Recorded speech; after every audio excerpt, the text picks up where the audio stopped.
M Venkaiah Naidu को नमस्कार, ये आकाशवाणी शिमला है। अब आप राकेश शर्मा से कोविड-19 पर विशेष समाचार सुनिए। मुख्यमंत्री जयराम ठाकुर ने कहा है कि कोरोना महामारी के दौरान केवल ग्रामीण अर्थव्यवस्था ही अपने आप को बचा पाई है। इससे साबित हो गया है कि हमारे ग्रामीण क्षेत्रों में ही किसी भी प्रकार की परिस्थिति से निपटने के लिए मजबूत आधार उपलब्ध हैं। मुख्यमंत्री आज शिमला से वीडियो कॉन्फ्रेंसिंग के माध्यम से मुख्यमंत्री ग्राम कौशल योजना के लाभार्थियों से बातचीत कर रहे थे।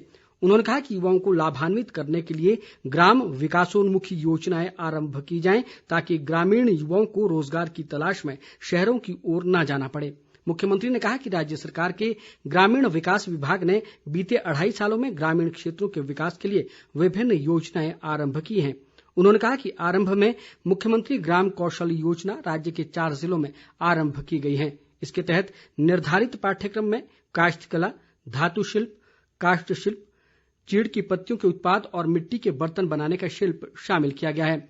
ग्रामीण विकास व पंचायती राज मंत्री वीरेंद्र कंवर ने इस मौके पर कहा कि राज्य सरकार का प्रमुख उद्देश्य ग्रामीण आर्थिकी को पुनर्जीवित करना है। राज्यपाल बंडारू दत्तात्रेय ने आज राष्ट्रीय चिकित्सक दिवस के मौके पर राजभवन शिमला में विभिन्न स्वास्थ्य संस्थानों में कार्यरत चिकित्सकों को सम्मानित किया। राज्यपाल ने इस मौके पर कोरोना महामारी के दौर में अपनी जान को जोखिम में डालकर डॉक्टरों द्वारा मानवता को बचाने के लिए दी जा रही बहुमूल्य सेवाओं के लिए उनका आभार जताया। राज्यपाल ने कहा कि इस साल चिकित्सक दिवस का महत्व और भी बढ़ गया है क्योंकि कोरोना महामारी के इस दौर में डॉक्टर मानवता को बचाने के लिए अपनी 100% सेवाएं देने में जुटे हैं।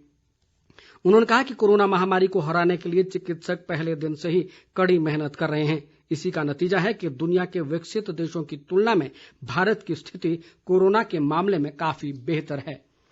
कोरोना संक्रमण के कंटेनमेंट क्षेत्रों से बाहर गतिविधियां शुरू करने के लिए अनलॉक 2 के नए दिशा निर्देश आज से लागू हो गए हैं। गतिविधियां फिर शुरू करने की चरणबद्ध प्रक्रिया आगे बढ़ा दी गई है। निर्देशों में कहा गया है कि कंटेनमेंट जोन क्षेत्रों में लॉकडाउन इस वर्ष 31 जुलाई तक कड़ाई से लागू किया जाएगा। दिशा निर्देशों के अंतर्गत मेट्रो रेल सेवा, सिनेमा हॉल, जिम, मनोरंजन पार्क, थिएटर, बार, ऑडिटोरियम, असेंबली हॉल और इस तरह के कई स्थानों के खुलने की अनुमति नहीं होगी। इसी तरह सामाजिक, राजनीतिक, खेल, मनोरंजन, सांस्कृतिक और धार्मिक समारोह तथा अन्य बड़े समागमों की अनुमति भी नहीं होगी। गृह मंत्रालय ने कहा है कि इन गतिविधियों को छोड़कर कंटेनमेंट क्षेत्रों से बाहर अन्य सभी गतिविधियों की अनुमति रहेगी, जबकि स्कूल, कॉलेज और कोचिंग संस्थाएं 31 जुलाई तक बंद रहेंगी। देश में कोरोना मरीजों की स्वस्थ होने की दर बढ़कर 59.43% हो गई है और अब तक 3,47,779 कोरोना मरीज उपचार के बाद स्वस्थ हो चुके हैं। मौजूदा समय में देश में 2,20,114 कोरोना पॉजिटिव अस्पतालों में उपचाराधीन हैं। स्वास्थ्य विभाग व परिवार कल्याण मंत्रालय से प्राप्त जानकारी के अनुसार देश में कुल कोरोना संक्रमितों की संख्या 5,85,493 हो गई है। वहीं प्रदेश में कोरोना वायरस के मरीजों की संख्या बढ़कर 957 हो गई है। आज बिलासपुर में 2 और शिमला व सिरमौर में 1 कोरोना पॉजिटिव मरीज पाया गया है।